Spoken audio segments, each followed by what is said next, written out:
Yes, people. We are back live. We are back live on the Sarcasm City TV YouTube for another edition of the ManDem United podcast, the podcast dedicated to all things Manchester United. So please keep all your comments, all your questions, Manchester United related, please. Please make sure you hit the like button on the video, whether you're watching live right now or watching this back after the live. Please share this across all of the socials as well. And on top of those two things, make sure you subscribe to the channel, Sarcasm City TV. And when you subscribe, make sure you hit the notification bell, people. You can see from the title, two big games in the Europa League and FA Cup for Manchester United. So there's no Premier League this week, no Premier League on the weekend. It's all about the two cup competitions Manchester United are in. So we will be discussing both of those. Of course, the second leg of the Europa League tomorrow against Sevilla in Sevilla, and then obviously Sunday, the FA Cup game at Wembley versus Brighton. So like I said, I'll see this time, the next time I do this show, well, not the next time,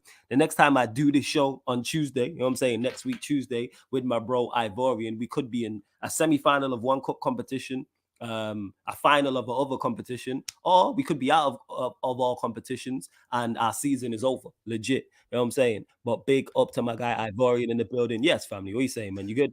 I'm good, bro. Sorry for the lateness, guys. As you know, lateness is greatness at the end of the day. Shout out, Matisse. Big up to everyone that's tuning in, as always, man. Florence, what's up, my bro? You're I'm in a blessed, different man. setting. Sarcasm City HQ, man. You know what I'm saying? That we upgraded, fam. You know what I'm saying? It looks good, don't it? You feel me? Progression, We bro. upgraded. That's what Progression, man. That's what we're trying to do. Hashtag progress. But big up everyone that is locked in. Let me run through some of the comments as well, real quick. Daredevil says, big up Flawless and everyone else. Love from the USA. Hit the like button. He says, two big games for us against Sevilla in the Europa League and against Brighton in the FA Cup. We just have to show our professionalism and get the job done, but it will not be easy at all. Agreed with that. Big up United for life as well. He says 3 more days for Ramadan. I had a dream last night. Martial scoring on a Thursday. I can clearly remember the goal. If it happens, it will be my Eid present. Thursday night will be the night before Eid. Yeah, man. Salute to everyone who's fasting as well, man. I hope everybody is good. Because I know a lot of you lot, I see a lot of that in the comments where people mention I'm fasting or they're doing whatever whilst watching the show. I'm watching not necessarily this show, but just Sarcasm City TV in general. Much appreciated. Big up to Malcolm as well. Big up Marcel. Big up Ed. Also, like I said, you lot get your questions in, people. Let's bump up the likes as well. We're at 10 likes. Let's double that up. Let's get up to 20 likes. By Ivorian, before we get into the two cup games, obviously, we got to get your thoughts on the Nottingham Forest performance. You know what I'm saying? Great win. Great performance, you know what I'm saying? And Anthony balling out, you know what I'm saying? In particular, he's the one who stood out personally to me, but everybody played well. But yeah, just your thoughts on the Nottingham Forest game. First of all, that was a good game against Nottingham Forest. You know how I feel, especially when Manchester United play at 4:30 on a Sunday. It's the results hasn't been the best, but you know what? That Sunday was good, man. In the first half, I have to say, Manchester United they were in control from minute 1 to 90, like. But the first half, they were so in control, and I was loving the dictatorship in midfield between Casemiro, Christian Eriksen, and Bruno Fernandes, particularly Christian Eriksen and Bruno Fernandes, being able to find each other in pockets and space. They were like Choco, bro. They were like, to me, to you. I'm looking for you, bro. Don't worry, that I got you, man. And it's nice because Bruno on his own, when he's the only creative force, disgusts me and it's stressful. But when Bruno has someone that's also a midfield conductor that can find him, and he has to do less of the work of creativity, it makes Bruno look better and be the player that he's meant to be. In the second half as well, Manchester United tore things apart, man. First of all, the first goal, Anthony's goal, love to see a goal like that. I'd love to see a winger try and get a little tap in, a little hard goal, because we've seen all of his goals, and his goals have been spectacular and a banger. And again, to see a performance from Anthony like that throughout the whole 90 minutes was enjoyable, man. Long may it continues. The form is picking up, and people, I said it before, people need to understand it's not easy when you come to a new league. You don't even speak the language, and the league is 10 times better than the league that you was in. A much more aggressive league, fast paced, and you have to learn, and it takes time. And I know the money's a lot of money, but I remember a certain English fella that joined Man City for 100 million.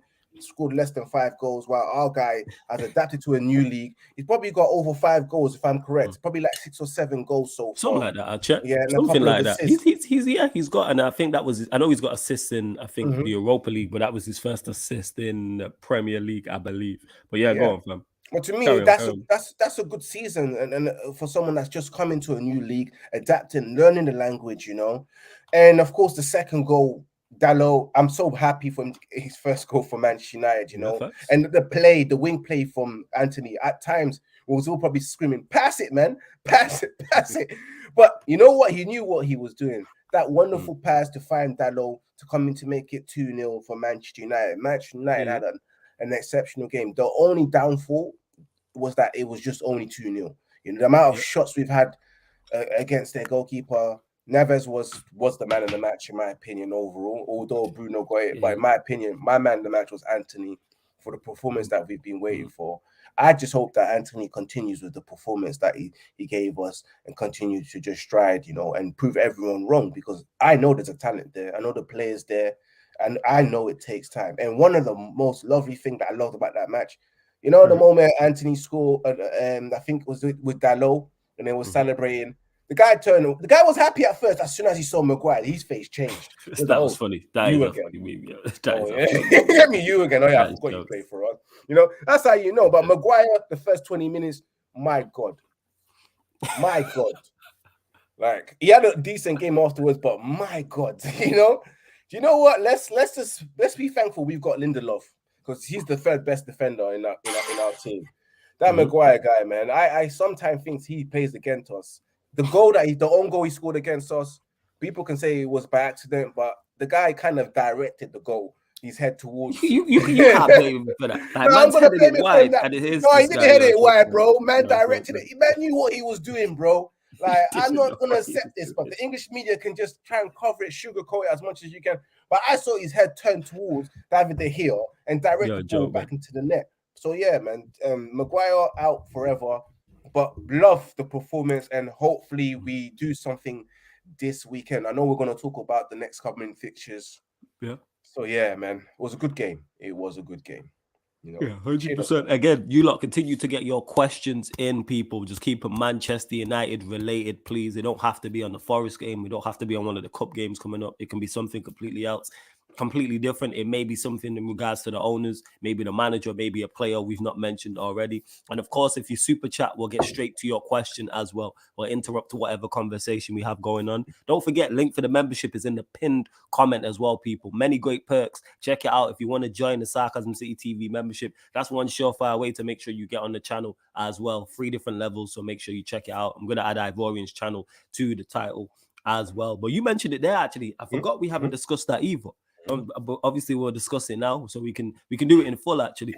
The Sevilla game. So you can either start with the draw, or you can start with the second leg, whichever you want. I want to hear your start for draw. But first of all, Ed, I am gonna be honest with you. I have an agenda towards Maguire, and some of us need to speak about, because the way English media just sweep it underneath the carpet whenever you bring up Maguire, they just find ways to just change the topic.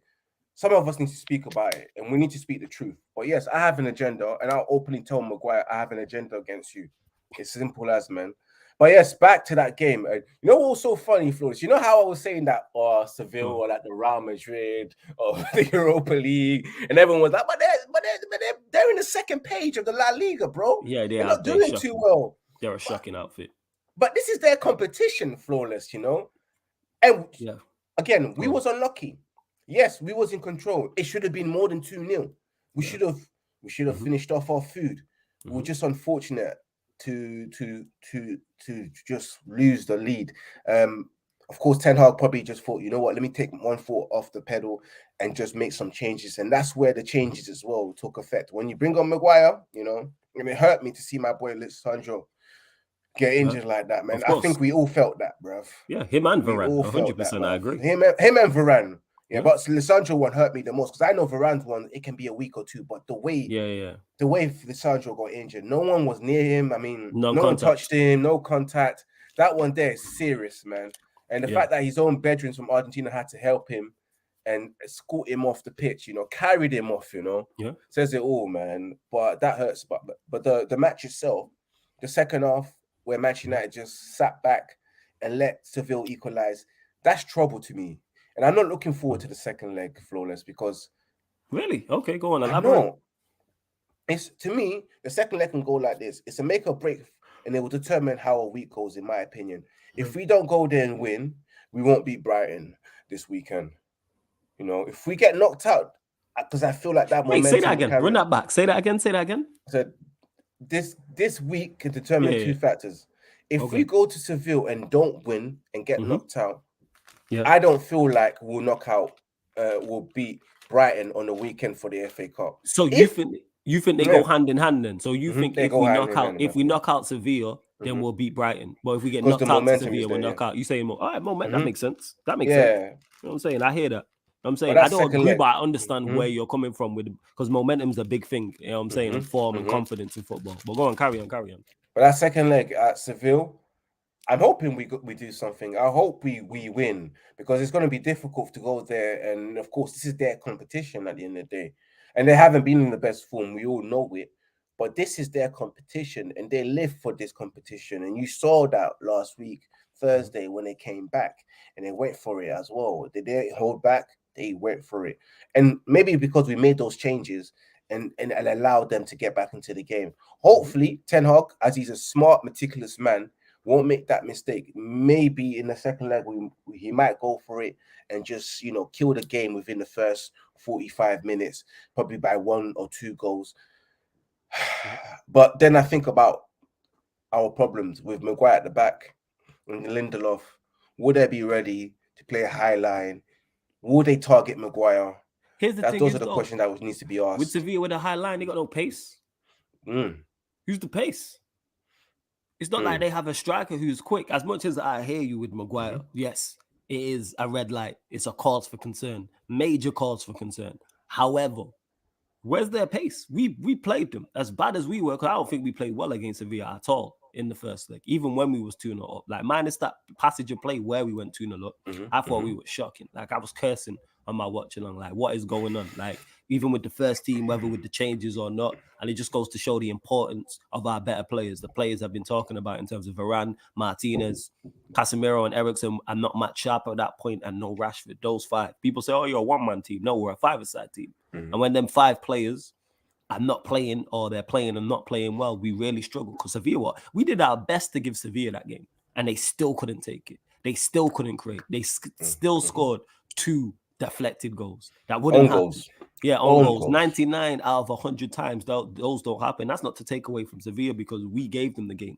And that's what I'm more mad about. But this is why, normally, like, going away in the Champions League, Champions League, going away in Europe, whether it's Champions League or Europa League, I'd be worried or concerned. I don't rate them at all. And if we don't go through, I'm livid. I'm as confident going into this tie as if it was at Old Trafford. Say it was the reverse fixture, and we drew 2-2 away there, and I'm saying we got them at home. I'm more confident going into this game than I am against Barcelona, than I was against Barcelona in the second leg. That's how much I don't rate these men. Like, in terms of, because I'm watching them, I'm like, normally, like, these teams will have one player who's direct or quick. You know what I'm saying? And like you mentioned it with Maguire or Lindelof. The same Luke Shaw could be back. I know Garnacho could be a fitness boost as well. We'll talk about that. But I personally, I'm looking at him going, if we don't go through, I'm looking at all these players extreme, even more funny, you know what I'm saying, than I already was. But with Casemiro and Eriksen, we got a chance. Yes, no Varane, no Martinez, no Rashford, but those 2, I have full faith. Shame about the Sabitzer injury, but go on, carry on.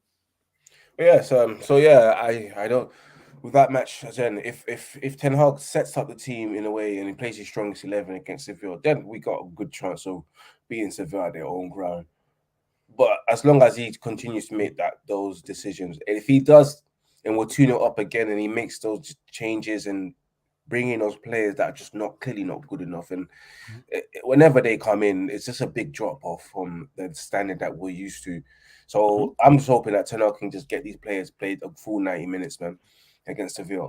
I'm hopeful my team will win. As always, I'm a Manchester United fan. We always hope that our team wins because we're here for the W's and not the L's or the draws. We don't want that. We're not drug dealers. We don't want draws, fam. You know me? We're not drug dealers. We don't want draws. Facts. You know me? Yeah, man. So look, like I said, Flawless. I am worried, but of course, my heart is telling me that we'll win this game, man. But I'll be livid just like you are if we don't make it through. Yeah. And like I said before, if we don't make it through, then we kind of worry about Brighton, because Brighton are an exceptional team, or a good team. You know, Brighton All right, Munich. go to Brighton. Man called him Brighton Munich. Go to Brighton. Give us your thoughts on that, because I Brighton know they Munich. have injuries. Because I know Ferguson's injured. Also, Veltman's injured as well. But they did just get a win at Stamford Bridge. But go on, carry on. And they did. To be fair, anyone can get a win at Stamford Bridge these days, man. It doesn't cost that much to get one, bro. You know, them men are shit, bro. They're just shit. But yeah, against Brighton on the weekend, and that's the tough match, I think. And then the fact that it is at Wembley, and it's a territory that Brighton are not used to. This is something that they've never been to do.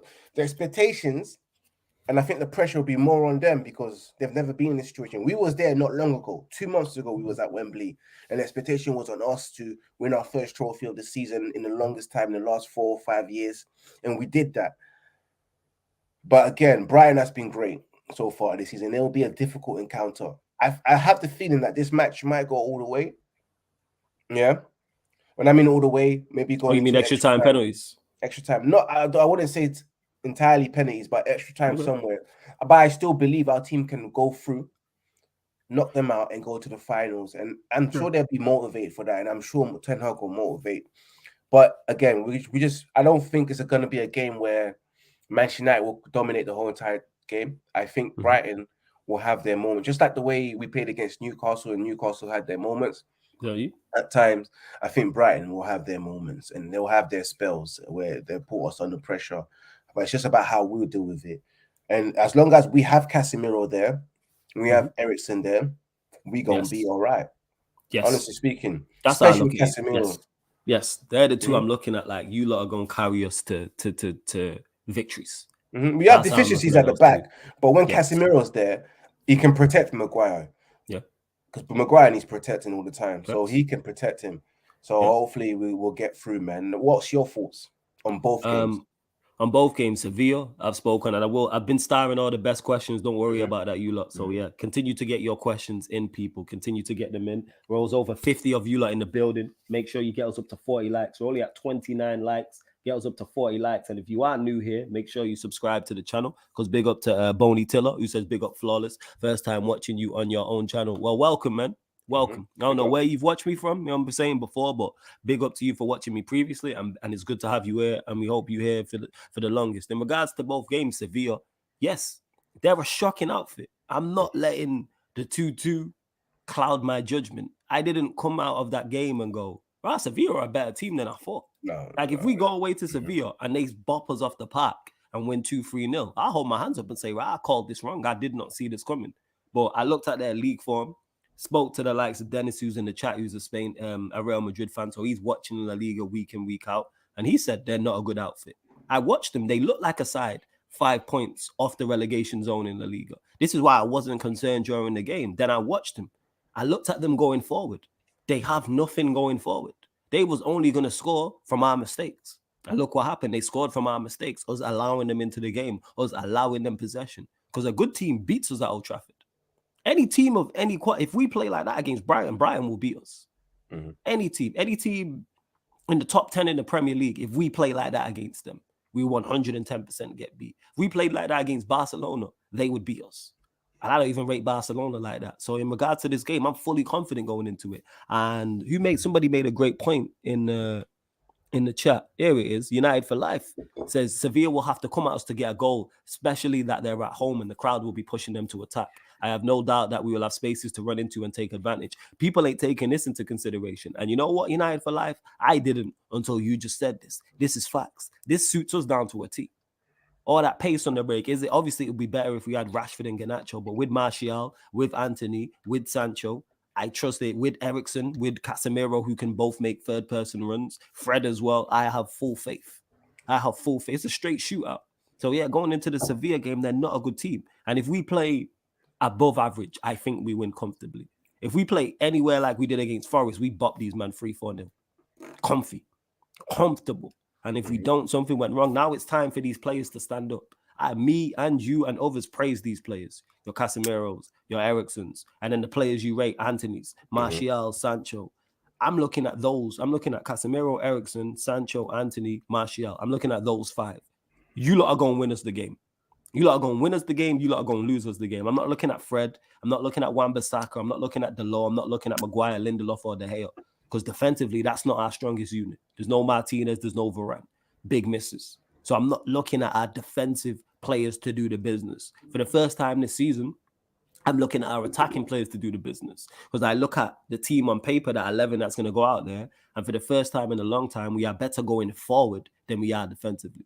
I've spoke in depth many a times on this very show with you as well, Ivorian, and stated how we're better defensively than we are offensively. But now that's switched when you look at it on paper. I'm not looking at Maguire and Lindelof and De Gea to help us keep a clean sheet. If they make mistakes at the back, which could happen, I'm not looking at them. Our better players need to do the business. The 5 I just mentioned, people. I'm looking at Casemiro, Ericsson, Anthony, Sancho, Martial. Stand up and be counted. If they're as good as we think they are, they should be able to get past Sevilla in Sevilla. Or in Seville, I should say. Like, this is what it is. Like, yes, we praise them, and rightfully so. But all right, this is now the business end of the season. What did Sir Alex Ferguson call it? Squeaky bum time. It's not quite that, because it's a quarterfinal of a Europa League. So it's not quite like that, but it's still stakes. And I look at the Brighton game the same now that I'm talking about it. Stand up and be counted. If Garnacho's back, obviously that's a great help. If Shaw's back, cool, because I like Luke Shaw as a left-sided centre-back. Then you can play that low left-back that he did. But stand up and be counted now. That's what you lot have to do. And if we don't, I'm looking at these players funny. I'm sorry.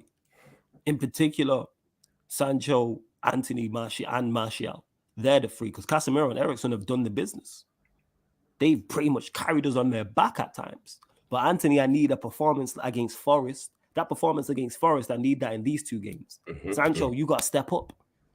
Shut up all the critics. Shut up people like me who have been critical of you, who think you're actually done at the club.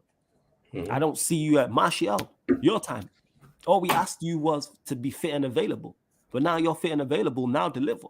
He's done well. He's been decent since he's played. You know what I'm saying? And that but I need more than decent. Not that he's been bad. I think he's been the ball stick. He makes us play so much better. But now I need more. He does.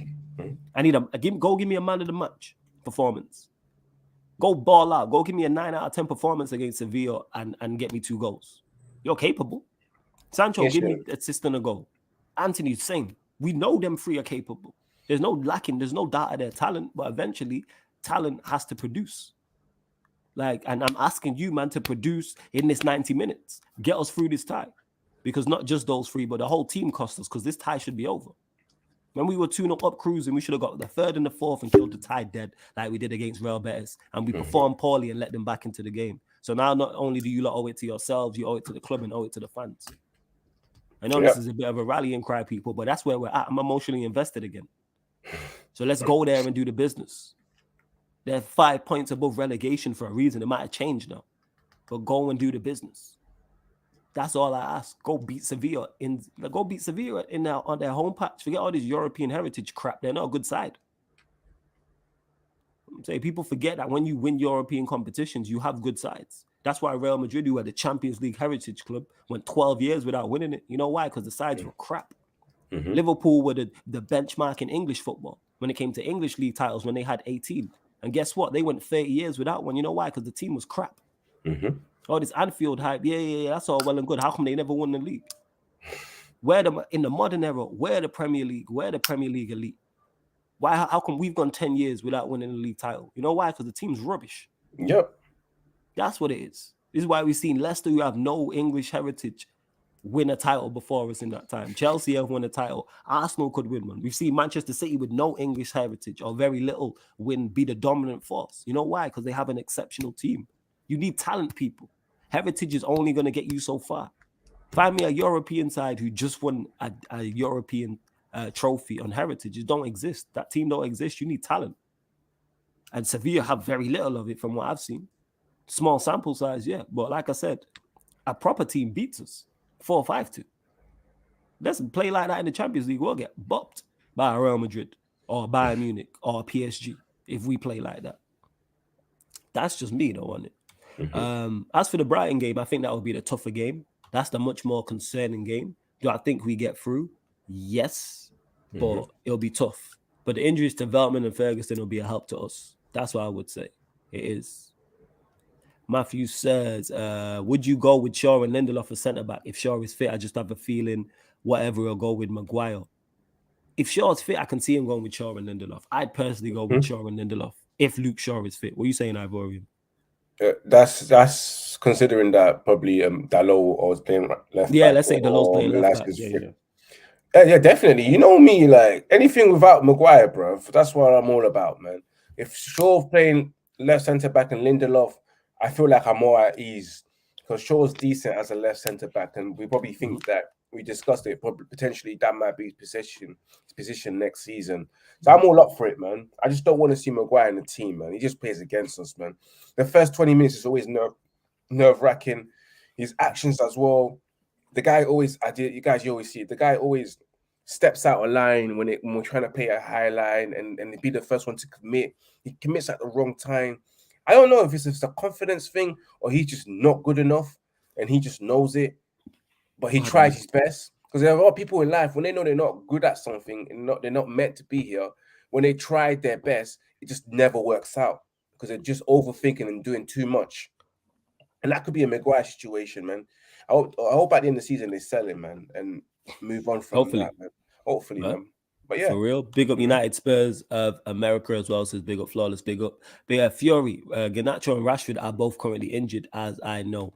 And to Samir, who says, hi, how's everyone? I wanted to ask if United and Sporting go through on Thursday, how could I get away tickets in Lisbon for the game? Someone in the chat let them know, because I don't know about European away fixtures. I'm not sure how it works. Somebody in the chat will know, though, Samir, 110%. Time to Shine was here, he'd be able to tell you. Big up to Westbrook is goated as well. I see you. Big up Jeremiah also. Big up Flawless. If Sabitzer is not going to play the Sevilla game, who you think will fill that role? It has to be Fred. You'll have to play. They're the only three midfielders we have fit because Sabitzer's injured, Bruno suspended, McTominay's injured. So it has to be Casemiro, Ericsson, Fred, unless there's someone I'm forgetting. That has to be the midfield three. The back four, the goalkeeper chooses himself. The back four chooses itself. You think? Oh, yeah, Bruno's. My Bruno God, suspended. Bruno suspended. Raw, that just slipped my mind. Yeah. Bruno suspended. So Bruno's suspended.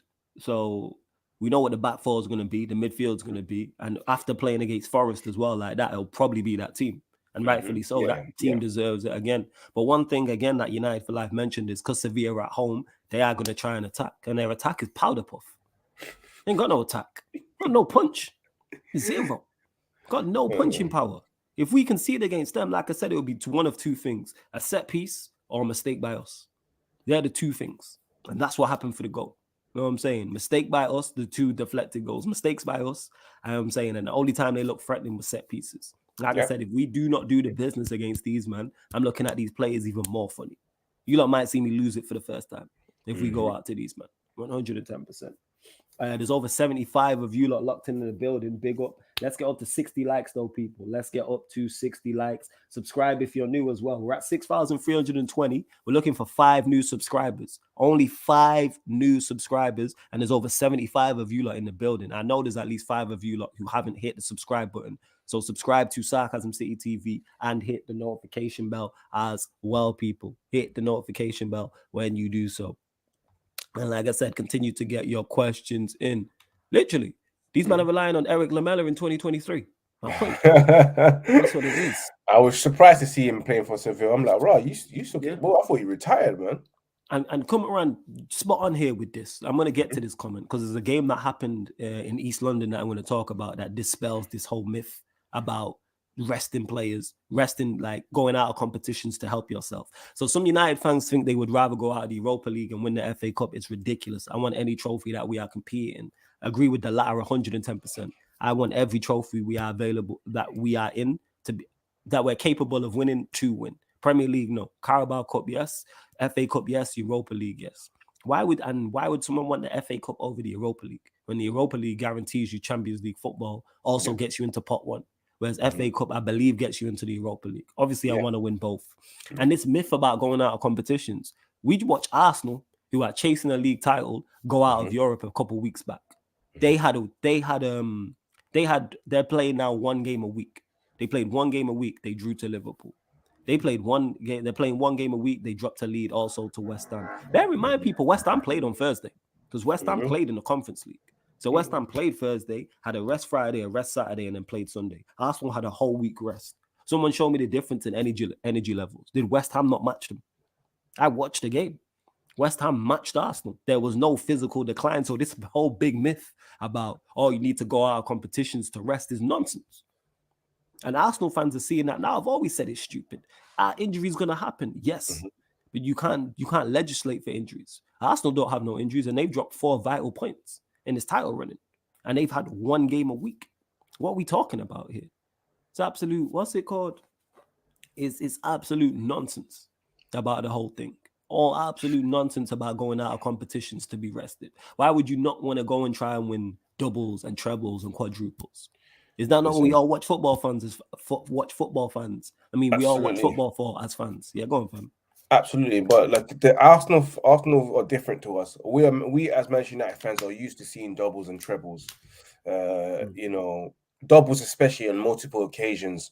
Arsenal fans are not. Yeah, they rather just win the one and done, one and out, just like a Liverpool fan does every season. Win 1 trophy, and that's satisfying enough for me for you to think that. For you to say, because I remember when they got knocked out and this guy Stricto and all that kind of stuff, blaming Eric Ten Hag about injuries and all that kind of stuff, losing their heads, you know, saying that we're happy to be out of the Europa League. That's losers talk. Winners don't talk like that. Facts. Winners are upset when they get knocked out of the smallest competition, you know. Even if it's the Carabao Cup, I would be extremely pissed off. Even if we lost the Community Shield, I would not be happy. Pre-season trophy, I'll be fuming. I'll be fuming and livid because why? We're winners. Manchester United's about winning. That's the heritage. Winning trophies. We're not on this trophy or for egos bullshit. No, trophy is our egos, bruv. That's how we measure our egos at the end of the day. So for Arsenal fans to be going around saying that, oh, I'm so happy we got looked at the Europa League, it gives us a better chance of winning. Yeah, don't give you a look better at you now. You're dropping points against Liverpool. You're dropping points against West Ham. Your next match, and you've got the champions, the current holders, where you definitely will be dropping points, and then you stick it to 1 point, and you've never been in a position where someone is chasing you from the back. You've never been in that position. It's been over 20 years, bro. It's been before this beard, bro. Flawless. Last time Arsenal won, you never had a beard, you know. Just remember that. Nah, I didn't. Right? You didn't. You're Yeah. Right. Yeah. I've back in high school or secondary school, we got where you guys are from. Yeah. You get me? No facts. So yeah, it's just losers talk from Arsenal, man. Us as Manchester United, we want to win everything, man. And addressing the question, I want to win the FA Cup and I want to win the Europa League at the same time. I want us to win our Mickey Mouse treble if it has to be, and let's have an open top parade and celebrate that properly, like, because it's an amazing achievement from where we've come from, Flawless, man. I keep on saying before, we've come from visiting our GPs for depression and mental health breakdown, you know, under the bridge, trenches, all that kind of stuff that we've been through, and bad relationships within the last 10 years as well. We've all went through it. We've turned on our partners and had a go at them because of Manchester United. Some of us never ate after we lost the game. Do you feel me? That's how peak it's been. So I will take this. No, but it's the truth though. I know certain Arsenal fans will not eat when Arsenal lose, bro. They will not have dinner, bro. They'll just go home, go upstairs and sleep, bro.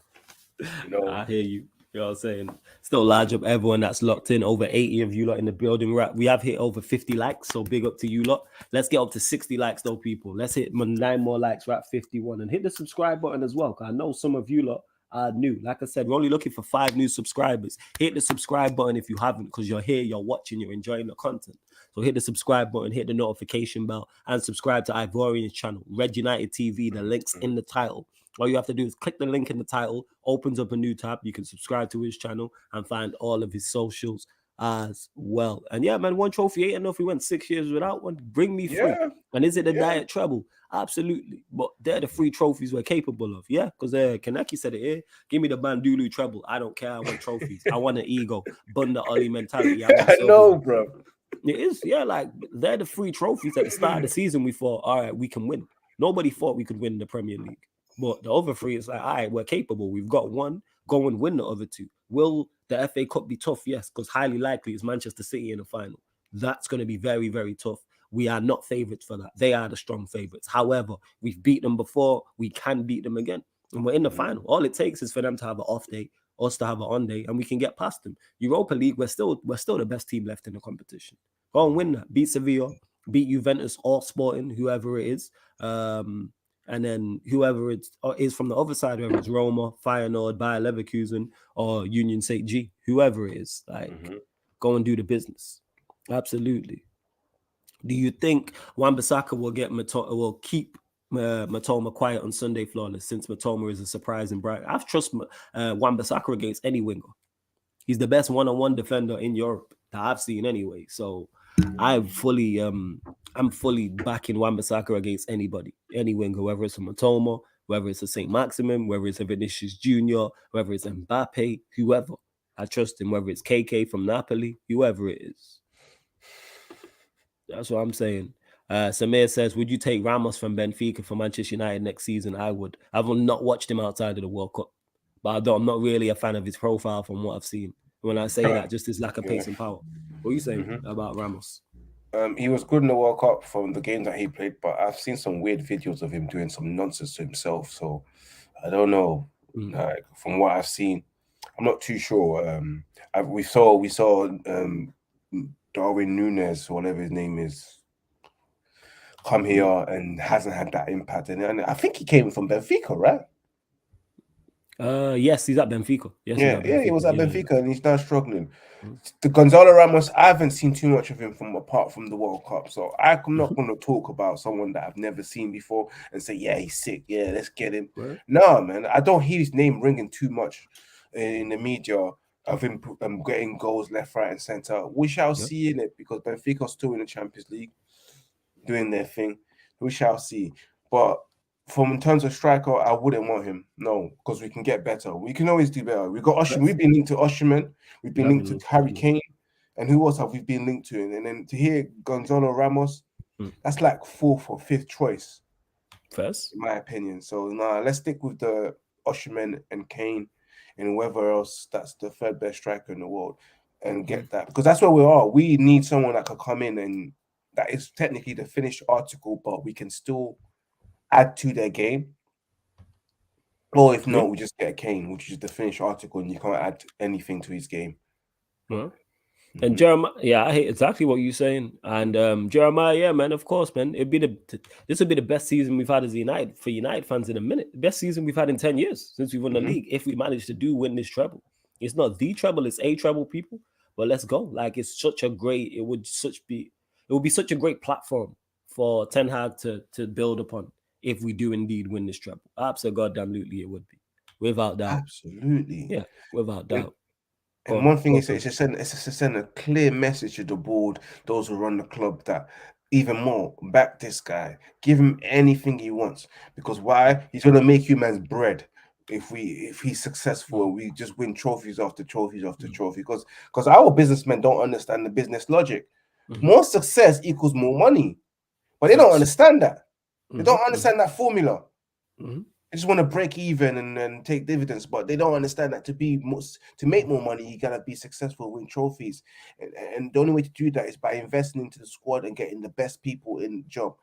But hey, man, them guys think it's rocket science. It's not that hard. It is not that hard.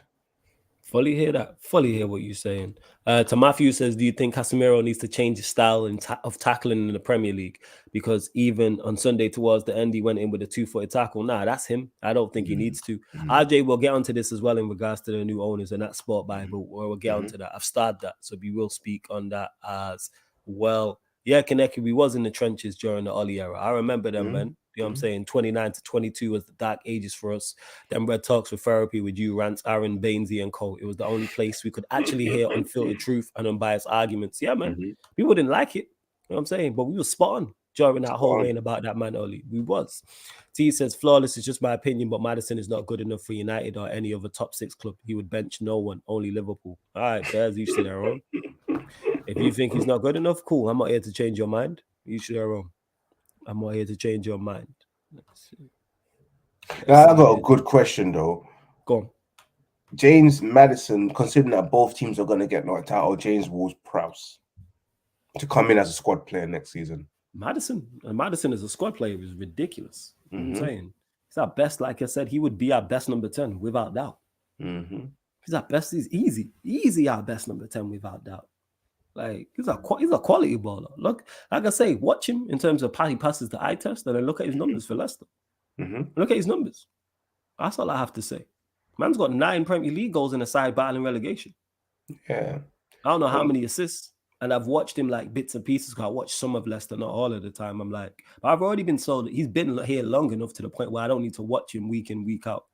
I've already been sold. I'm saying, and I'll talk to Neil about him, and he'll be like, for those that don't know, Neil's a Leicester fan who's on Shameless FC. Yeah. He'll say he's a baller. I've been a fan of Maddison for the longest.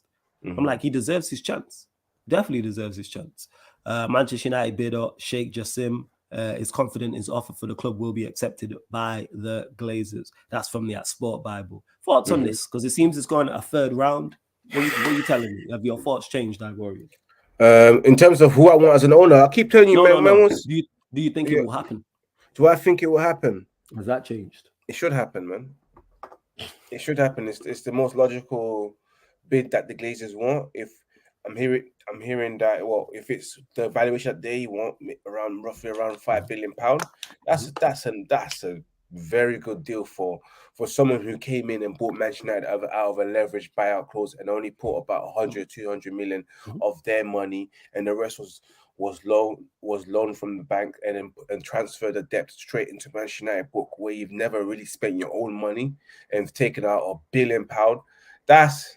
That there is you winning, man. In fact, a 4.5 billion you should be selling, because at the end of the day, you bought Manchester United for 600 million and made so much profit.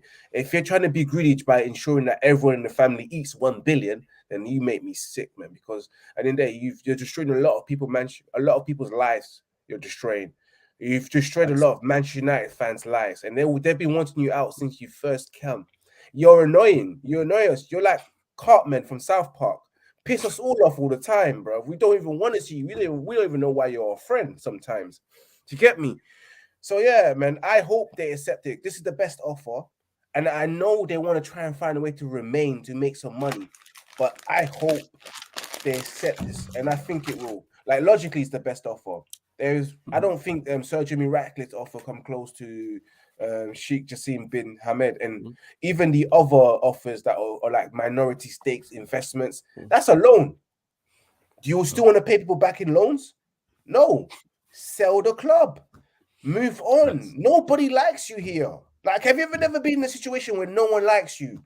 You're at a party, but nobody likes you. Or you're at work. You get me? You're at work all the time. No one likes you at work. You know how that feels, you know? And you're always wondering, how come nobody likes me? Like, everywhere I go, nobody likes me, because it's you. You're the problem. You're the problem. So you're the problem. Yeah. So definitely, man, I hope they sell to Sheikh. It's the best offer. And if you love Manchester United and you want the best for Manchester United and you want Manchester United to be released to their true potential, you go with this offer. Because any other offer just puts us back. And again, we start from square one, and then in 10 years' time, we'll be hating you again. Like, why did you want that? Like, I don't want to be anywhere I'm hated. I'll be honest with you. First? I don't. I fully hear what you're saying with that. Yeah, in regards to this, my stances remain the same. I don't know if they'll sell or not. I legit don't know. I'm unsure. That's why I've been saying, and that's why you haven't seen me with a Qatari flag in my name. That's why you're not seeing me in the whole get up. You haven't seen me with no title saying we're getting taken over. You don't hear me speak on it unless I'm asked about it. I don't tweet about it, no Instagram post, no nothing, because I don't know. That's been my stance on it. I don't know if the Glazers are going to sell or not. The fact that what gives me hope is the fact that we're going to a third round of bidding. If you're not looking to sell, why are you going to a third round of bidding? You just be like, we're not for sale. So I think they're literally, because they're just absolute crooks and absolute cretins, they're trying to just bump up the price. That's what it is. But I think Sheikh Jassim, him being confident, tells me all I need to know. And he's got the money there. If it's 5, 6, 7 billion, then yeah, that's cool. You know I think they'll get close to the valuation of the £6 billion that they want, since they want to go into a fair bidding round. It's just them trying to be greedy and get as much money as they can from the people that want to buy. Like a third, the second bid was enough. In fact, the first was fine. Why do you need to go to a second one? I don't know how much, like you said, you want to be with somewhere where you're not liked and that. Like I say, there's it's yours, so you can get what you want for it. But that's just no decorum. Like, you just got no dignity. That's what that is. And that's just a sad state of affairs, that you have no dignity and no self-awareness in regards to this. I don't understand it. That is money. You want money that much that you're just willing to do that to a sporting not even a sport. A sporting franchise, a sporting institution as big as Manchester United. Again, karma don't miss though. Karma don't miss. So karma will get them, man. Karma don't miss. 100% it don't miss. Not in the slightest. Where else we at? Kira Finn says, what are your 2 ideal centre backs to buy? I wouldn't buy 2, I'd buy 1. I'd buy 1 centre back and then have Luke Shaw as the left-sided centre back and sign a new left back and then sign a new right back and then sell Maguire and then have Shaw have the new right centre back. Have Lindelof there, or if we can sell him, and then first choice is Martinez and Varane. That's what I would do. So I wouldn't sign 2 centre backs. What are you saying, fam? Well, but what depends, because I feel like you because we discussed this, Luke Shaw going left centre back, maybe as well, maybe keep Lindelof. We just don't know. But ideally, yeah, we would need one world class or top centre back to come in to challenge for Varane and Martinez's position. So yeah, I would go with 1 because of the situation at Manchester United, or in terms of other areas we need to focus in. Defense has been a problem in terms of fullbacks, but the centre backs, yeah, we can just probably get 1 centre back. But the question is like, I've never actually thought of which centre back that I want, or I'm interested in it, or what who Manchester United can go for. We hear the reports with King Min-jae. I've never seen him. I've never seen him defend or play. To be fair, so I can't really comment on whether he's good. But yeah, no, it's fair. But yeah, one centre back would be ideal for Manchester United early at the start of the transfer window, and then we'll see what happens in it. If we can get rid of certain defenders, because we've got Bailey that needs to be getting rid of. And I keep saying this again, and I will never ever stop saying it. We've got Phil Jones at our club who doesn't train. He has never completed a training session this year or last year, still earning bread. Do you feel me? He's still there. He's still there. What do you do? No. And then you got the other scrubs. I hear you. Jeremiah says flawless, I say too, because Varane is always injured. Now, Varane's been fit this season. That was my biggest concern. Varane's been fit this season, 100%. He's only been injured on a couple of occasions. He's played the majority of the matches. Most of the time when we've not seen him, that's Ten Hag resting him before a Europa League game. But Varane's been, I don't mind that. You know what I'm saying? That's why I wouldn't sign 2. I like that. Martinez, Shaw, Varane, the backup to Varane, and then if Lindelof stays, that's your 5. I only remember 2 injuries with Varane. The one before the World Cup where he thought he was gone. And he was out the World Cup, but he got back into the World Cup team. And this recent one as well. This season, he's been more fit than compared to last season. And he's going to be back soon as well. He'll be back before the end of the month. So, yeah. No complaints about that. Kira Finn says, flawless, do you rate Frimpong from Leverkusen? Profile-wise, yes. I've not watched him, but I like his profile and what I hear. And when I say profile, I'm talking about pace and power. That's what you need, man. He's pace and power. I hear he's good offensively, not the best defensively, but I'm just gassed that we're linked with a new right back because we need a new right back. Said this for the longest. We need a new right back. Aaron Wan-Bissaka I would keep. Dalot I would move on. I'm saying, and that's not because I don't rate Dalot. I think Dalot's are very good. I think Dalot's a good right back, but that's it. Good is not good enough. He don't excel at anything. He's good at most things. But that's not enough for where Manchester United are trying to go. And I'd keep Wan-Bissaka as backup to the new right back. If we're going away somewhere tough in Europe, like I said, to the Bernabeu. I'm saying, or we're going away to PSG or Napoli or something like that. What are you saying about Frimpong? Good profile at the end of the day. Don't watch German league, so I can't really say nothing. I can only go from what I see on Football Manager that he's a good talent. And yeah, that's about it, man. I know I can trust in my manager because my manager's got taste in good players as well and technically gifted players. And the profile that he has is very good. The type of fullbacks he likes, the fullback that will overlap or play as an inverted fullback, and as well help and build up play in midfield as well, and join that midfield to just add more pressure and add more body into the midfield. So I know exactly what he likes. And if it's Frimpong, I know he's Dutch, isn't it? I believe so. Yes, I think he's he's Dutch. I'll double check.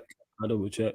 But I'm I'll sure the be chat alright room is with good. that. I'm always alright with Ten Hag signing a new right back that we've never heard of, too tough. We don't know too much because then I know my expectations are not that Yeah, high. he's Dutch. Yeah, he's hmm Dutch. hmm Go, My go, carry on, expectations are carry on. not that high compared to buying a known player and your expectations are astoundingly high and it disappoints you when he starts playing. Like with Malacia, when he signed him, we don't know much about him. Our expectation was like, we just hope he's a good player. You know, we don't have high Yeah. expectations of him. So we go from there. So if he improves, it's even better for us. You know, if he doesn't, there's no risk because we put him for 15 million. So that's the type of signings that I like. So yeah, man. If Frimpong is good, yeah, welcome to the club, man. I'm looking forward to him because he's been linked to top clubs as well, not just Manchester United, but other teams as well. So I think he's spoken to probably Bayern Munich as well. So let's look forward to it. And I'm hoping he's chosen us because the reports are telling us that his preferred destination is Manchester United. But that's reports for you. You just never know the truth. Saying here, yeah, he's 22. Yeah. Good age. Saying, yeah, 22. Yeah, good age. Oh shit, he came through the ranks. He was in the youth ranks at City. I did not know that. This is Are reading you it kidding now. me? Yeah, that's what he said. Frimpong joined Manchester City at the age of 9 and progressed through the club's youth ranks with regular appearances in the Premier League 2 and UEFA Youth League. Yeah. They left. And then they said, yeah, then he left on the 2nd of September 2019. He signed a four-year deal with Celtic. Then 2021, he went by Leverkusen. Oh, he's progressing well. They're saying, yeah, he's of Ghanaian descent. Yeah, of course. The name Frimpong, of course. Yeah, that's true. But yeah, Brad, is he let us know in the chat. Does he take set pieces? Is he a penalty taker for by Leverkusen or anything like that? Let me know, people, because he's got 8 goals in the league. Yeah. It's surprising. Is he a set piece taker, or does he take penalties, free kicks to get 8 goals? Are they playing? Did they play a back three? What's going on there? Let us know, people. Well. That's a lot of goals. That is a lot of 8 goals. Danny Alves didn't score that much goals in the season, bro. Got 8 goals in the league.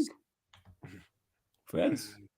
Matthew says, would you keep Sancho for one more season or sell if a good offer came in for him? I don't know why we're answering that question, Flawless. I don't know why you're answering that question, man. We can't do questions. I know. Yeah, it's one of them. Yes, Matthew. If a good enough offer came in for him, I would sell him. Yes, I would. Like I've said before, I said it yesterday. I've been saying it over the past couple weeks now in regards to Sancho. If he just screams Pogba to me, that's what it is. Screams Pogba in terms of talented player, wrong club at the wrong time. And that's what I think it is with Sancho. I just don't think he suits the Premier League. I think he'll ball out anywhere else. If he goes back to Germany, if he plays in Italy, if he plays in Spain, if he played in Portugal, if he played in France, I think he'd do absolutely fine. And he'd get goals and assists, and it'd be like he would show off his talent even more. But the problem he has here is what's his best position? Rashford's going to play from the left. Sancho plays from the right. Anthony plays from the right. We're going to sign a new striker. Is he going to play in the 10? Then does he give you enough off the ball? If we dominate possession. But is Bruno going to be dropped? Do I think he's a better 10 than Bruno? Yes, in terms of on the ball.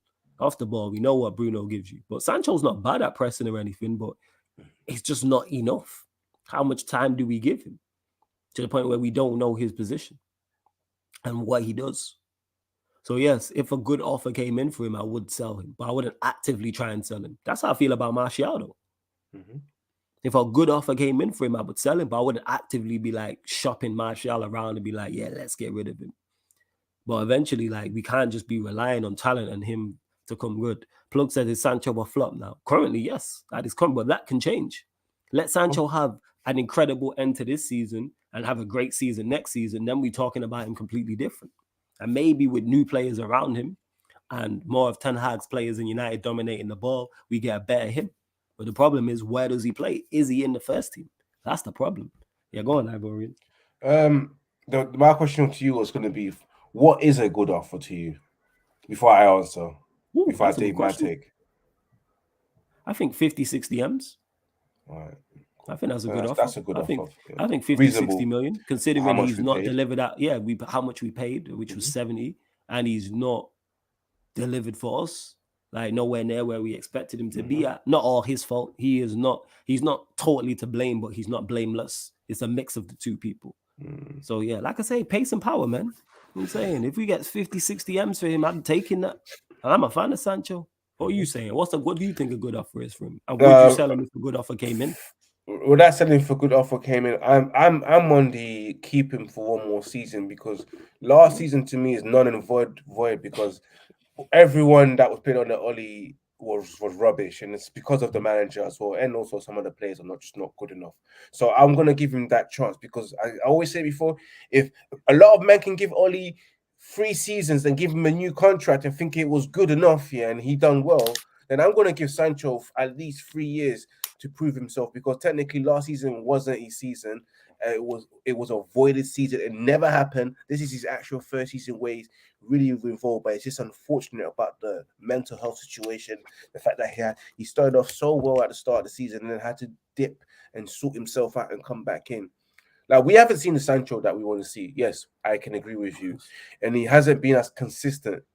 But again, I'm willing to give him a chance in this team because with Ten Hag, I feel like Ten Hag can find the right position and how to find the best way to employ Sancho into the Manchester United team. The guy is hugely talented, man. Mm-hmm. Like there's so much to his game, and there's so much he can offer Manchester United. If it's a confidence thing, I don't know. If it's a situation where okay, Sancho, you play in the Premier League, it's physical league, because it just seems like you don't want to take a man on because you keep losing every one-on-one duels and every one-on-one opportunities with a defender, you keep losing out and you're always on the grass, you're never on your feet, then I can understand. Work on it. And that's what he needs to work on. Sancho needs to work on his strength and just make sure that he keeps himself grounded as well.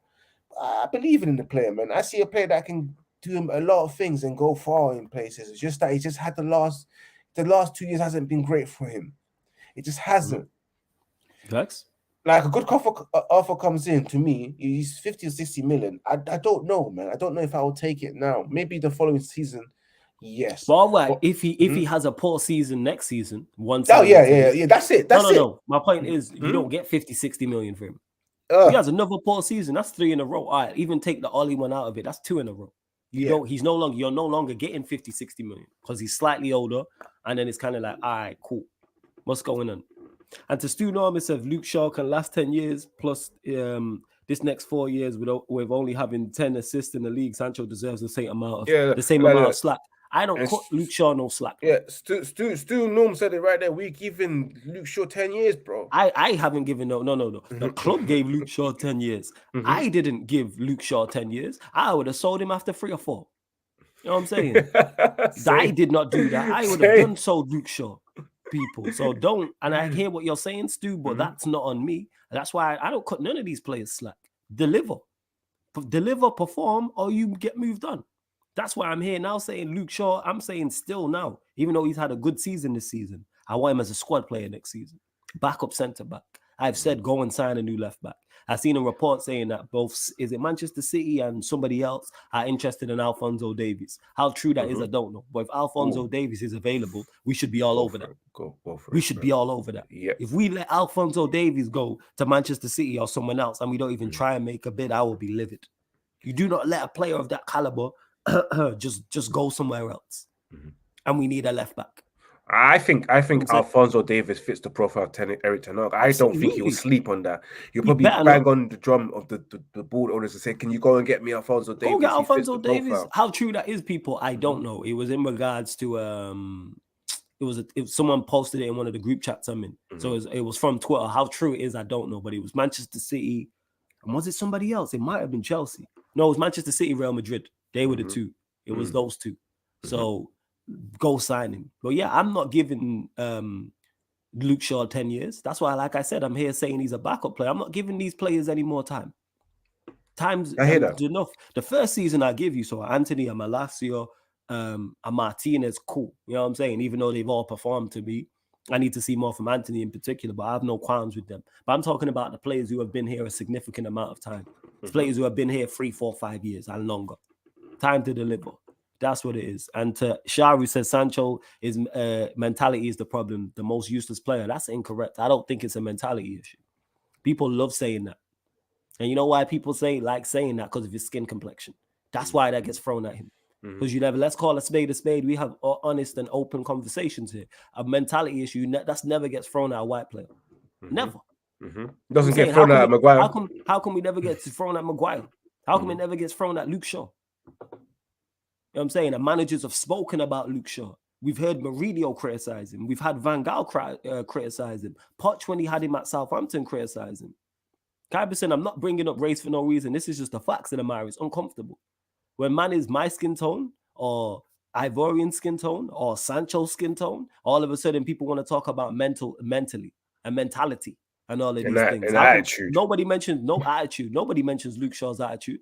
The fact that he only performs when he has competition is a mentality problem. But nobody talks about that. Let him be my complexion. That would be spoken upon. People spoke in week out about Pogba's mentality. Let's not go overboard. Does Sancho deserve criticism? Yes. But it's for his football. There's nothing wrong with that man's mentality. What did he do that's wrong with his mentality? Does he not always show up to Manchester United? What are we doing? What are we doing? Does he not always show up and play? Did he miss training? Did he slap Ten Hag in the face? Is he bullying players in the academy? Like, what are we talking about?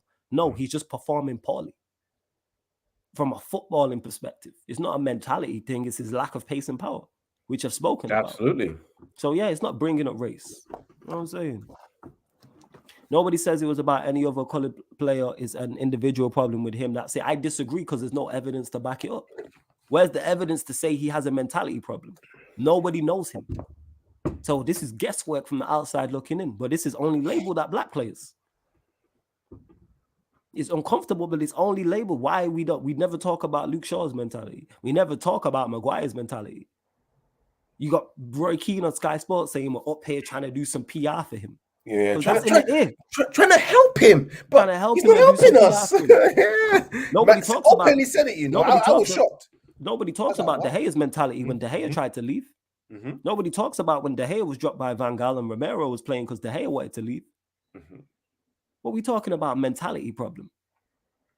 You know what I'm saying? Like, what is the mentality problem? Even with didn't Sancho have to take a mentality break? Doesn't that mean no, he did? No. A mentality problem and having mental issues are two different things. They're not the same thing. So I think Ten Hag said it in an interview, and I think people have brought it up in the comments. Someone close to him passed away. So that's why he left. That's why his head wasn't there. That's not a mentality issue. That's something tragic happening to tragic happening to someone, and he needed a break. Not everyone can bounce back. Some people that can happen to, and they can go to work and continue. Some people need to take a break for 2 weeks. Some people might need 2 months. Some people might need 2 years. Some people might never get over that. God forbid, I hope it never happens to any of you lot in the chat if you lose someone who's close to you, whether that's a family member or a close friend. Some people can bounce back for that. Tragedies affect people differently. Some people never come back from it. Some people never. I have friends that have never been the same when they've lost someone close to them. When they've lost someone that's close to them. And that was the reports. I swear Ten Hag said it. Someone correct me if I'm wrong. That Sancho lost somebody who's close to him. So that's not a mentality problem. So what are we doing here?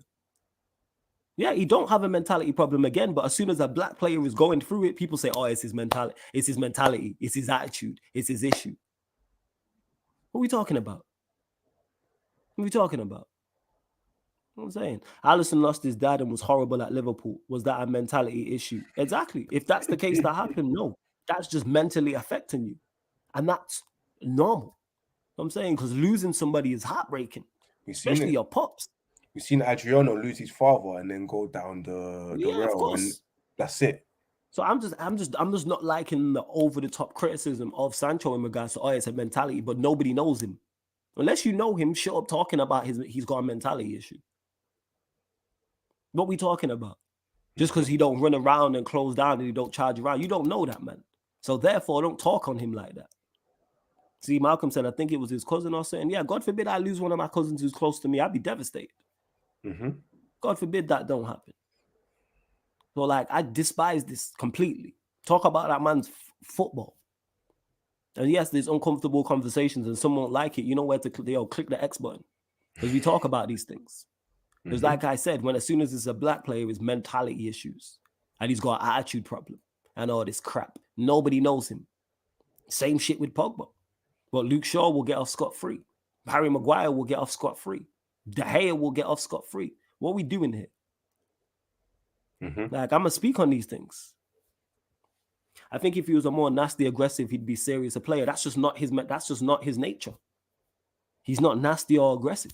Do I think he needs to be a little bit more direct? Yes, but that's not his game. That's like telling Casemiro to tone it down and not be aggressive. People are different characters. Not everybody's the same. Does he need to improve his game? Yes, absolutely. But like I said, I think it's just the wrong league. It's his lack of pace and power.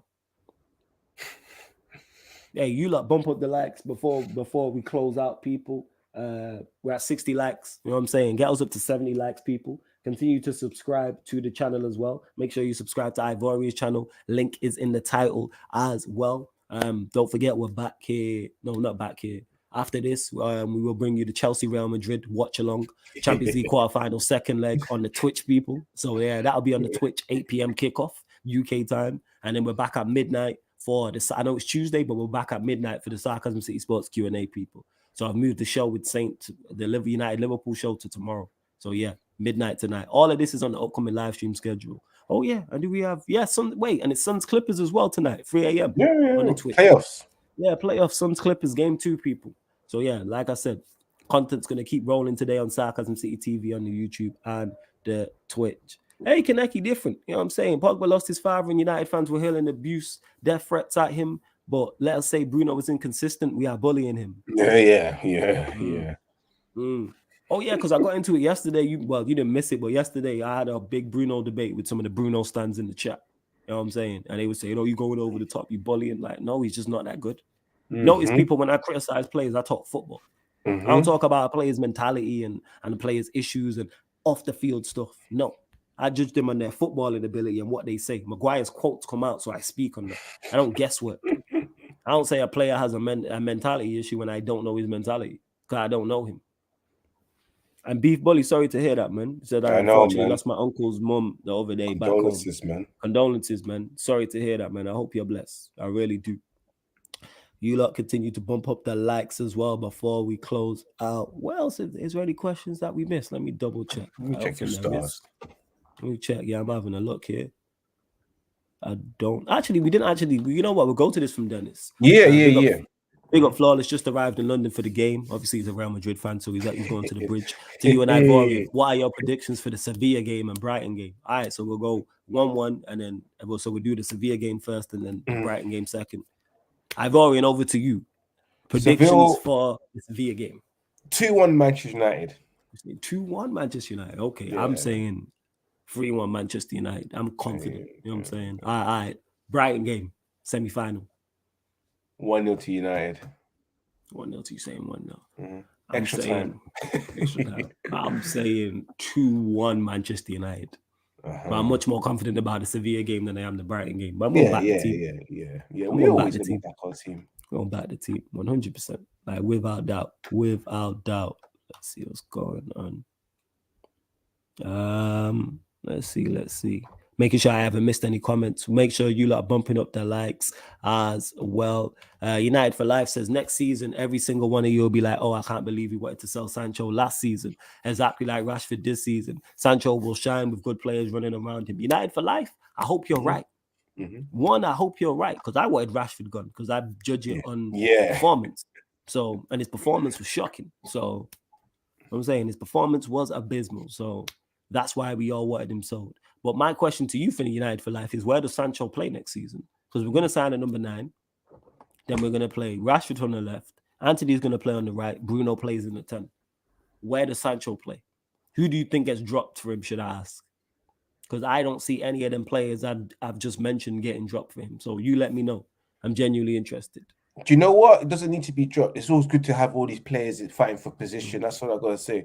If you want to compete, we need to have at least 2 quality right wingers, 2 quality left wingers, 2. And I feel like Manchester United are trying to transfer and transform themselves from 4-2-3-1 to 4-3-3, the way Ten Hag wants to play. So next season we might see more of the 4-3-3, which means Bruno won't play in that number 10 position.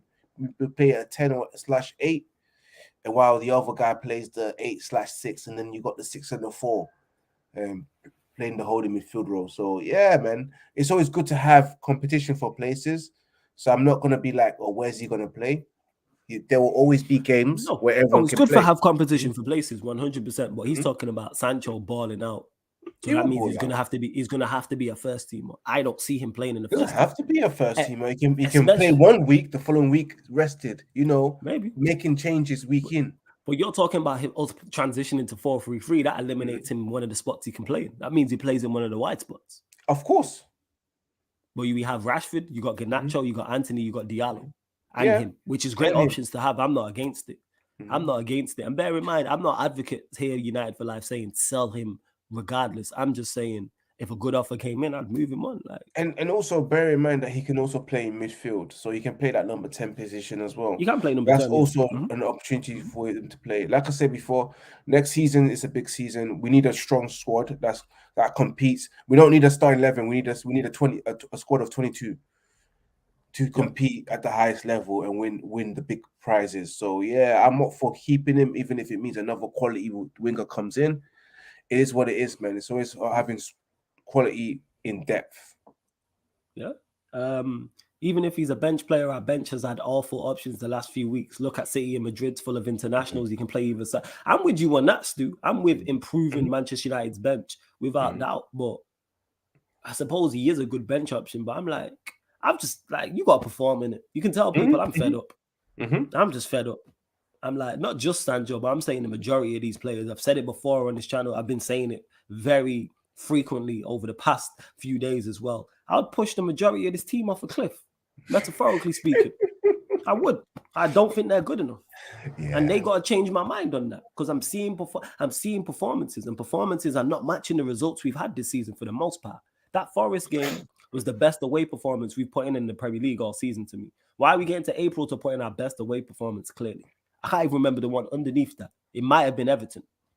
You know what I'm saying? In that, it might have been Everton, potentially Everton. You know what I'm saying? And Everton, Ronaldo was still here. That's how long ago that was. Because he scored the winning goal in that. That's what it is. You can't have a 350k a week, 70 mil player on the bench. Surely not when we just started the rebuild phase. No, you can't. Of course you can, Jack. Of course you can. In my opinion, you can. Because we've had it this season. He's been on the bench. He's been on the bench this season. He's not started. He's been a mix, even though he went away. Even before that, it's not like he's starting week in, week out. He's starting week in, week out now because of injuries. Rashford's injured, Garnacho's injured. But if those two are fit, he's probably not starting as frequently. So you can't have a 350k player a week. I'm sure City have 200k, 250k players a week on the bench. How much is Mahrez on? Mahrez don't play every week. And you know Mahrez is on big money there. Just using him as an example of Bernardo Silva. We don't play every week. Don't forget Lukaku, who cost Chelsea 100 million, was riding bench in his return. So it's possible. Real Madrid do it all the time. They splash money. They put you on the bench.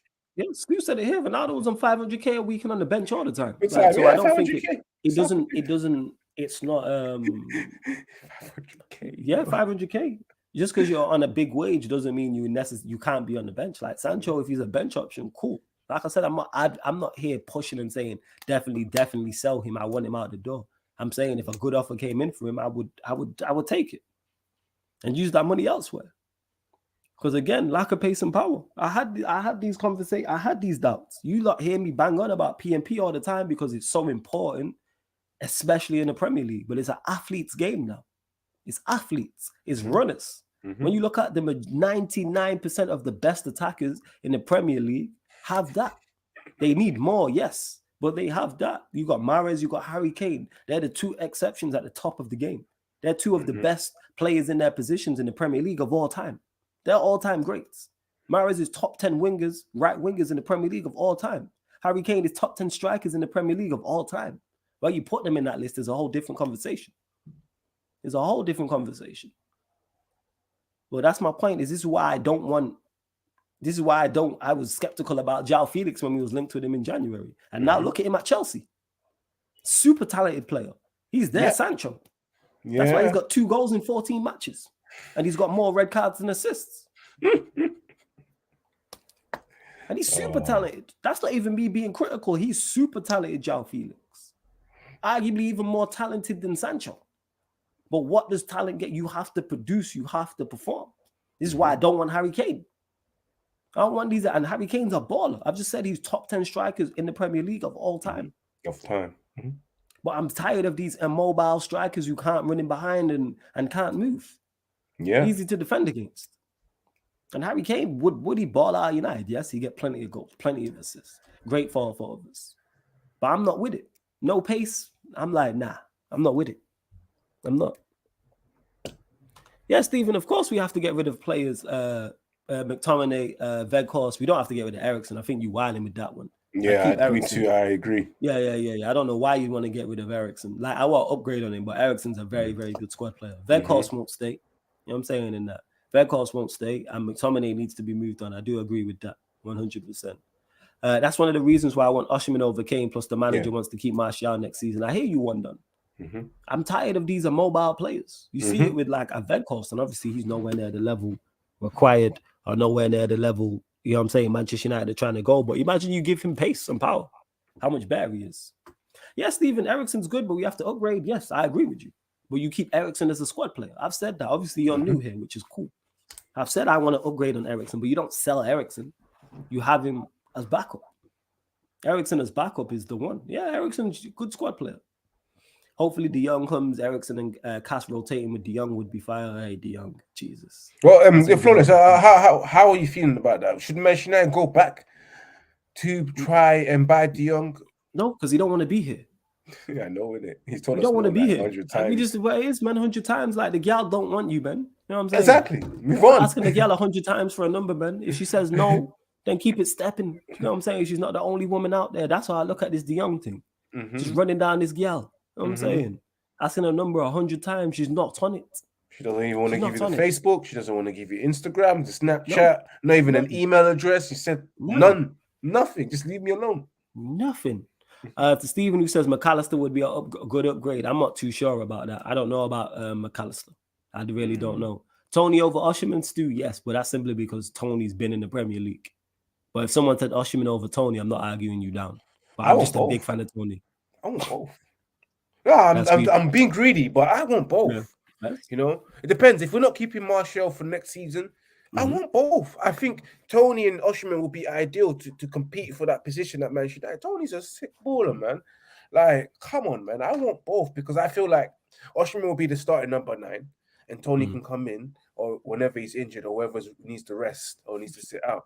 It will be ideal. And Tony deserves this break and this move, especially from where he's come from, the grind and the hustle and everything.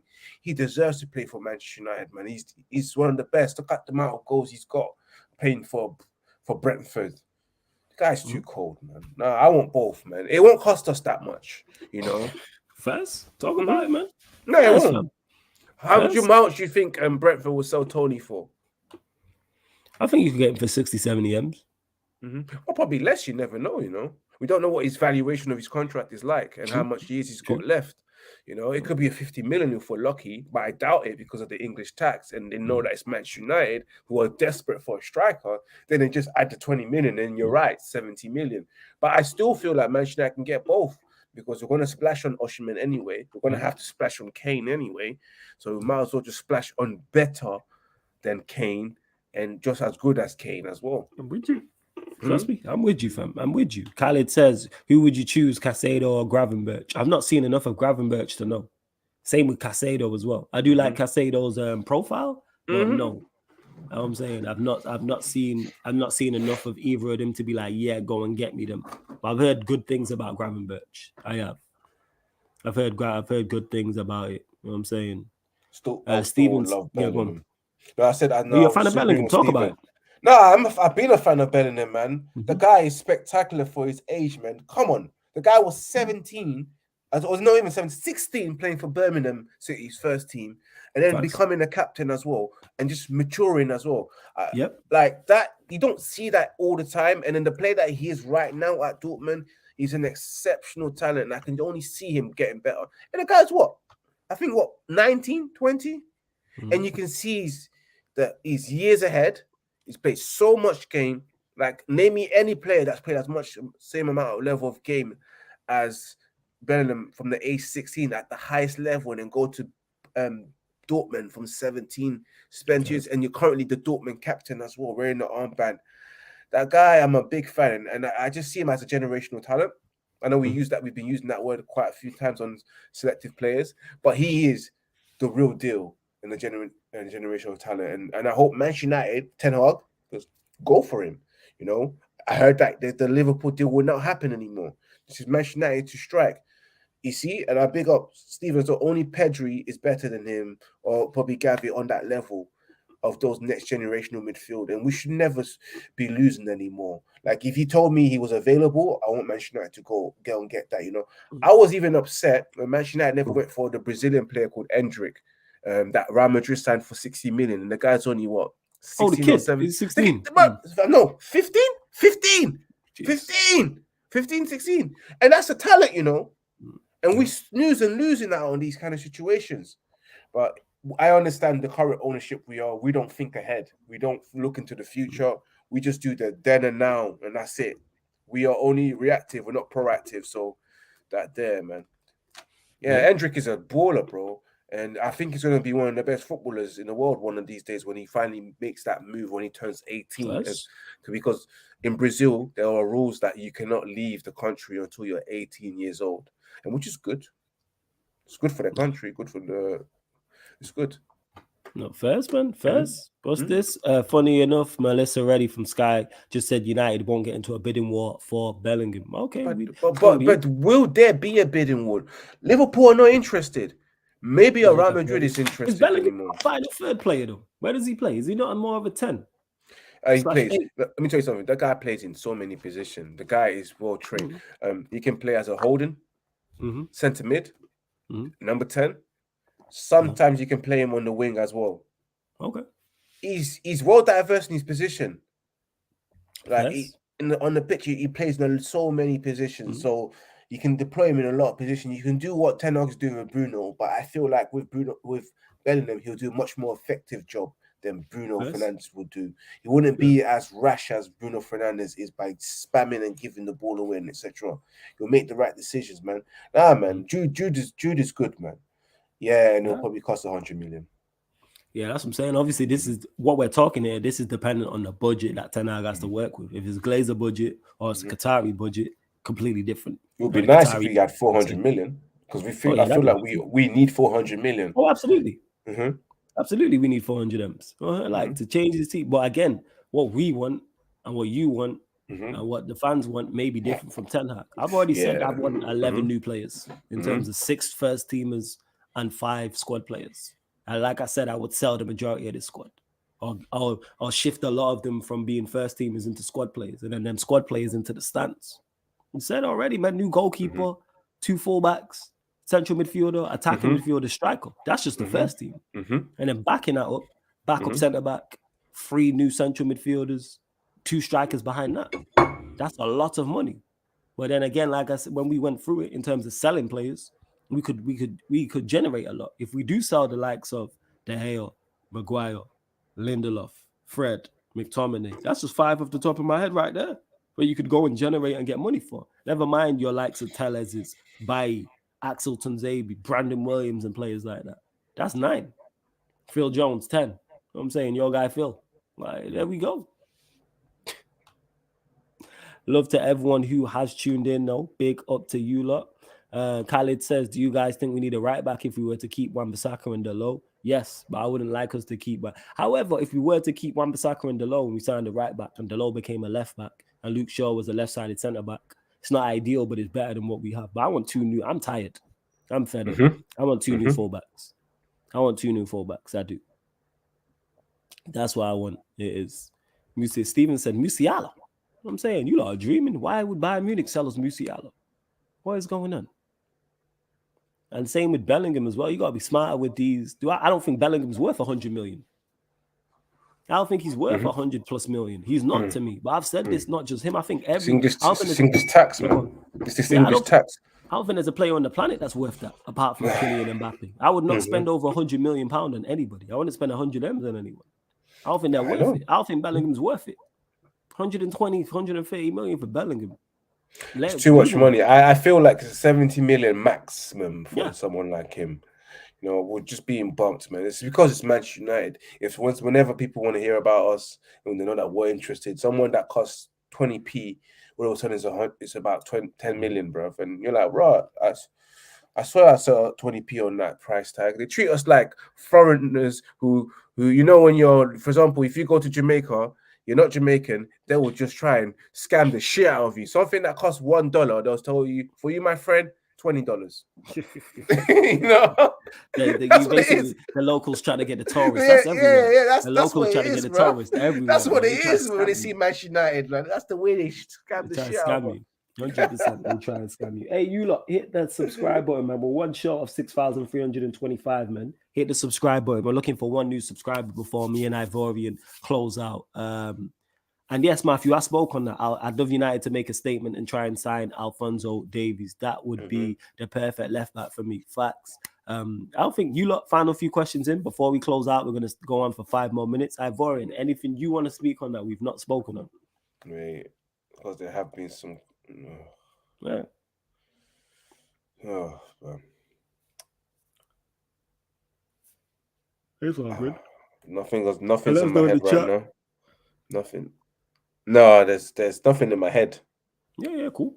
No stress. But again, I can see that United Report has also retweeted the same thing regarding Sheikh Jassim. Remain confident in his offer from 99 and it will be accepted despite rumours. And that comes from United Report.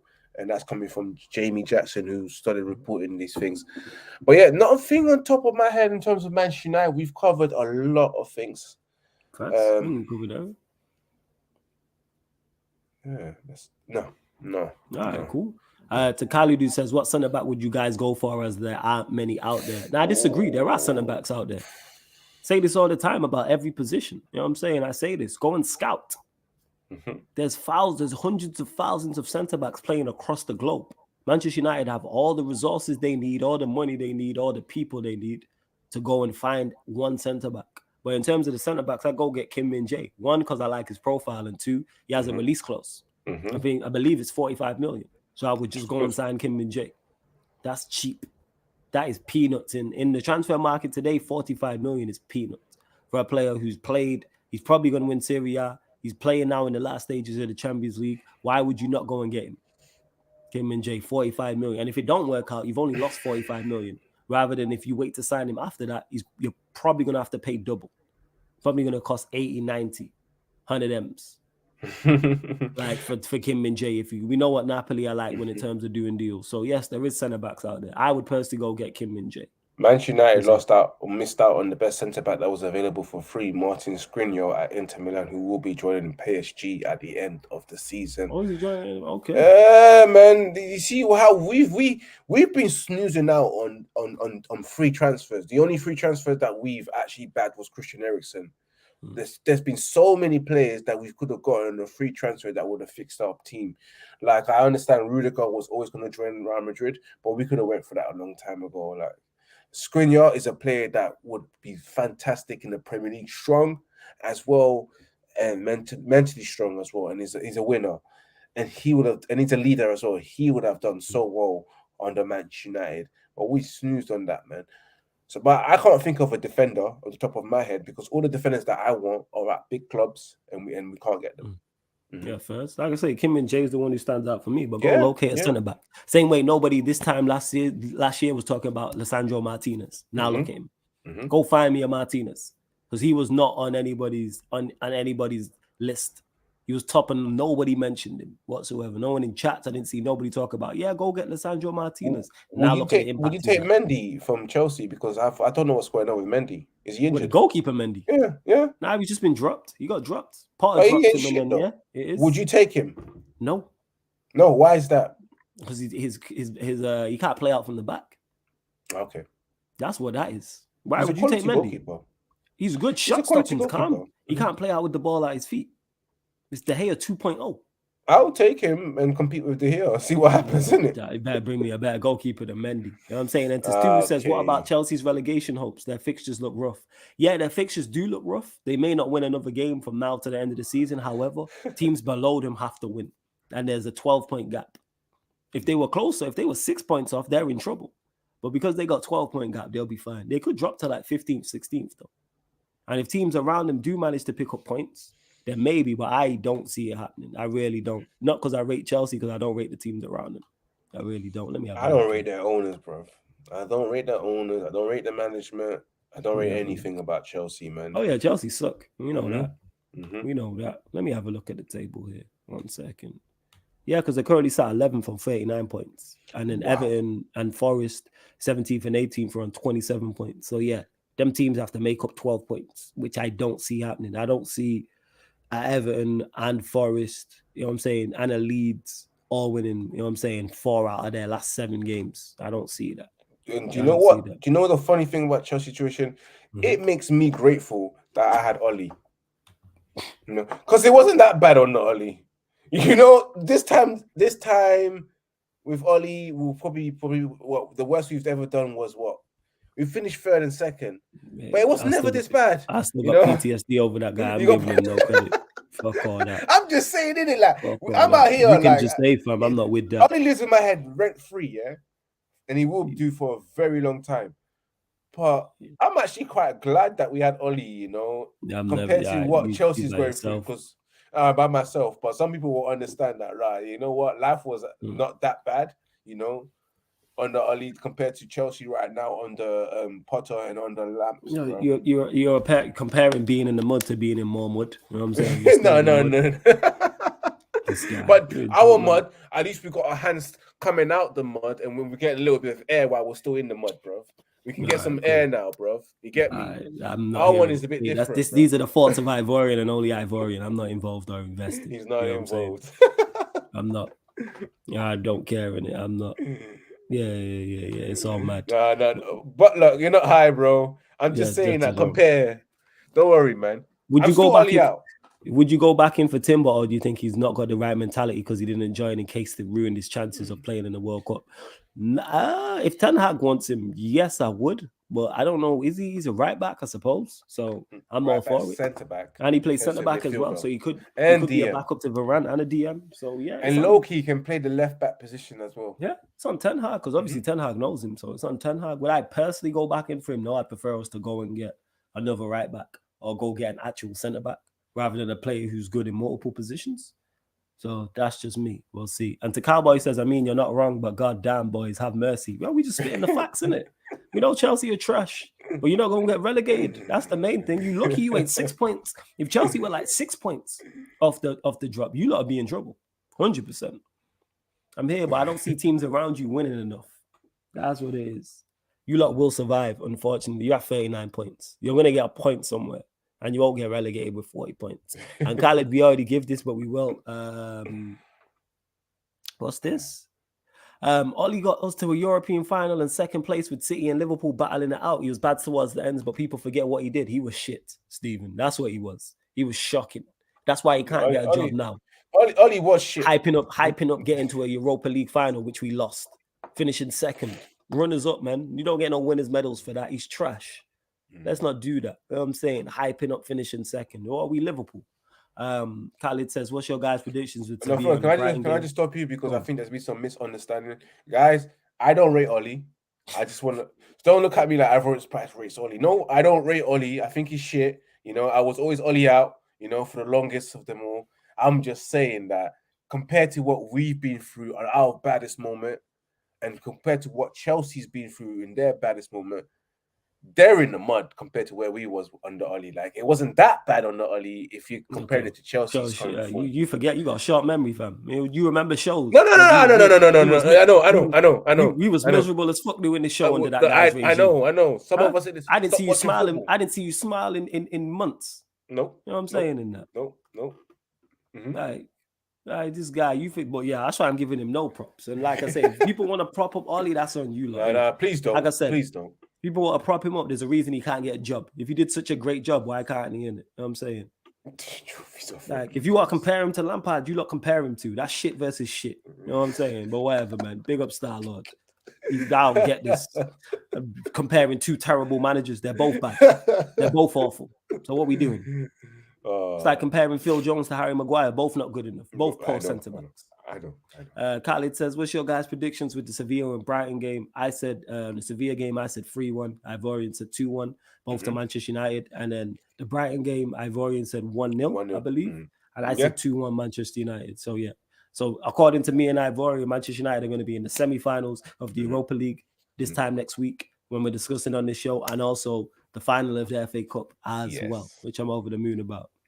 But yeah, love to everyone that's locked in. Don't forget, this show and all the other shows on the channel are available on audio-only platforms, people. So SoundCloud, Spotify, iTunes, wherever you listen to podcasts, you can find all of the Sarcasm City TV content apart from Watch Along. So big up to anyone who's listening right now on the audio platforms, because I know I've seen the numbers go up. A lot of you lot be locking in, because some people just might not want to have it on YouTube, which is absolutely cool, and that it's crazy. Of the last 8 games in the season, which game got you worried? Brighton. Brighton. I don't really particularly care about the league because, again, similar to Chelsea, when someone asked me about Chelsea being relegated, the reason why I think we'll finish top 4, not because we're that great, even though we're a good side. I don't rate the teams around us. We see Newcastle just get packed at Villa. You know what I'm saying? Shout out Villa. And then we just also seen, who's the other one? Tottenham lose at home to Bournemouth, 3-2. That's it. But yo, Ivorian, anything you want to add, let them know where they can find you and all that good stuff. Of course, guys. Obviously, I will say this again. I am not an Oli fan. I am anti-Oli, to be honest with you. Like, I diss him as much as Flawless diss him, and I still say that he can't get a job, even in his own country, in the TV country, he still can't get a job. Do you get me? So, but you can find me, Red United TV. Subscribe to Red United TV on YouTube. And if you want to follow me personally, Ivorian_Spice on Twitter and Instagram. And follow Red United TV on Instagram, Red United TV 1. I'm back live on my channel on Thursday. Watch along for the Seville game. And of course, I do have a podcast that I released yesterday, so you can check that out if you need something to watch as well. Yeah, link is for Ivorian's channel is in the title. You click the link, it opens up a new tab. So you can do that right now, people. Opens up a new tab, subscribe to his channel, and find all of his great content. Like I said, we're back tonight, people, on the Sarcasm City TV Twitch. Chelsea versus Real Madrid. Watch along quarterfinals of the Champions League second leg. That's over on the Twitch. And we're back here on the YouTube at midnight, Sarcasm City Sports Q&A. And then we're back over on the Twitch, 3 a.m. All of these are UK times, 3 a.m. for Game 2 of the Phoenix Suns versus LA Clippers NBA playoffs. So Game 2 of that. Obviously, Clippers looking to take a 2-0 lead. The Suns trying to level up the series. But love to everyone that's locked in. Hope to see you lot for the Chelsea Real Madrid watch along and all the other content. Check out the upcoming live stream schedules. Let you know all the shows that are coming up as well. Let me see who's live. We'll raid someone. Let me see who's actually live as well. Right, 69 likes, man. Get that up. One more like. Get us to 70 likes, people. And hit the subscribe button. Get us to 6,325. Let's see this. Let's redirect. Let's see who's live.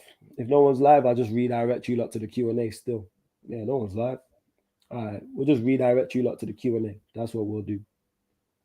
That's exactly what we'll do. So just when this ends, hit the like button on the Q&A video. Hit the notification bell on the actual video so you get notified as well. But love to everyone that's locked in. This has been the ManDem United podcast live on the Sarcasm City TV YouTube.